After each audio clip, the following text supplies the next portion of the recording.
السلام علیکم ورحمۃ اللہ وبرکاتہ۔ دوستو کی حال چال ہے؟ ٹھیک ہو؟ امید کرنے ہاں تسی سارے خیر و عافیت دے نال ہووگے۔ اللہ تعالیٰ تمام نو اپنے حفظ و امان دے وچ رکھے، آمین ثم آمین۔ تو بھائیو، اج نبی پاک علیہ السلام دے فرمان دا آخری حصہ عرض کرنے ہاں۔ ابتدائی حصہ کل میں گناہ گار نے عرض کیتا، اللہ تعالیٰ سانو سمجھن دی اور عمل دی توفیق عطا فرمائے۔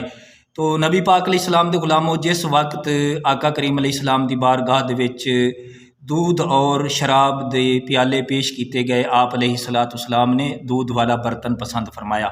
تو نبی پاک علیہ السلام دے غلاموں، دودھ ایمان ہے، خیر ہے، برکت ہے، اچھے اعمال نے۔ تو شراب گمراہی ہے، بد عقیدگی ہے، فسق و فجور ہے۔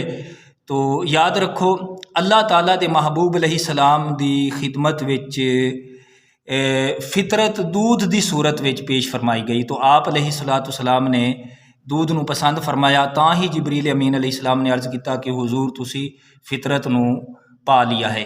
اور ایک اس دا معنی یہ بھی ہے کہ جدو بچہ پیدا ہوندا ہے، اس دی پہلی غذا چونکہ دودھ ہوندی ہے، اس واسطے آقا کریم علیہ السلام دی خدمت وچ جبریل نے عرض کیتا حضور تسی فطرت نو پا لیا ہے۔ اور اس تو بعد جبریل امین علیہ السلام نے عرض کیتا کہ حضور اگر تسیں شراب والا برتن اختیار فرما دے تو پھر تہاڈی امت گمراہ ہو جاندی۔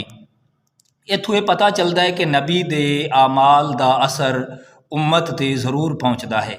تو نبی پاک علیہ السلام دے غلاموں، آپ نے اپنی اللہ تعالیٰ دی عطا کردہ، اپنے رب دی عطا کردہ نظر دے نال آپ نے جدو دودھ دا برتن پسند فرمایا تو اللہ تبارک و تعالیٰ دے محبوب علیہ السلام نے قیامت تک اپنی امت دے اعمال دیکھ لے، چونکہ دودھ ایک خیر و برکت ہے، اچھے اعمال نے ایمان دی صورت وچ۔ تو جس طریقے اسیں آن والے وقت نو خواب دے وچ اگر کوئی آفت آنی ہووے یا خیر و برکت آنی ہووے، آن والے وقت وچ اسی خواب دی صورت وچ وہ دیکھ لینے ہاں۔ تو اللہ تبارک و تعالیٰ دا نبی عین بیداری دے عالم دے وچ جاگدے ہویا سر دیاں اکھاں دے نال ملاحظہ فرما لیندا ہے۔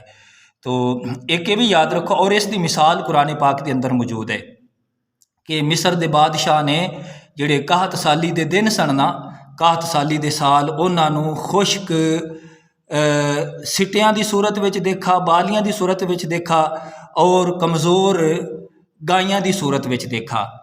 تو بہرحال جبریل امین علیہ السلام نے عرض کیتا حضور اگر تسی شراب والا برتن اختیار فرما دے تہاڈی امت گمراہ ہو جاندی۔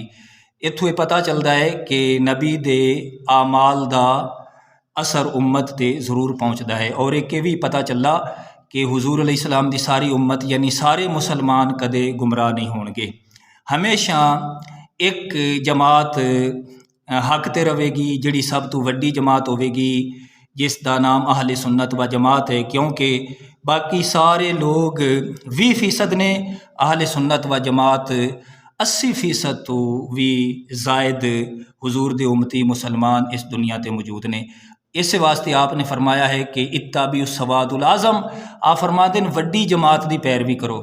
تو وڈی جماعت اہل سنت و جماعت ہے۔ تو نبی پاک علیہ السلام دے غلاموں، سنی ہونا بہت بڑا اعزاز ہے، بہت بڑی فضیلت ہے، بہت بڑی شان ہے۔ اسی اہل سنت و جماعت کسے نبی دی، کسے صحابی دی، اہل بیت اطہار دے فرد دی، حضور علیہ السلام دی امت دے اولیاء کاملین دی اسی کسے دی بھی بے ادبی نہیں کردے۔ اللہ تعالیٰ نے اے پاکیزگی صرف اور صرف اہل سنت و جماعت یا رسول اللہ کہنے والا نو عطا فرمائی ہے۔ تو آخری گل اس دے بارے یہ ہے کہ اگر کوئی خواب دے وچ حضور علیہ السلام دا امتی دودھ دیکھدا ہے، دودھ پیندا ہے، تو اس دی تعبیر یہ ہے کہ وہ بندہ ہدایت تے رہے گا، اس بندے نو اللہ تعالیٰ دی طرفوں خیر و برکت نبی پاک علیہ السلام دا صدقہ پہنچتی رہے گی۔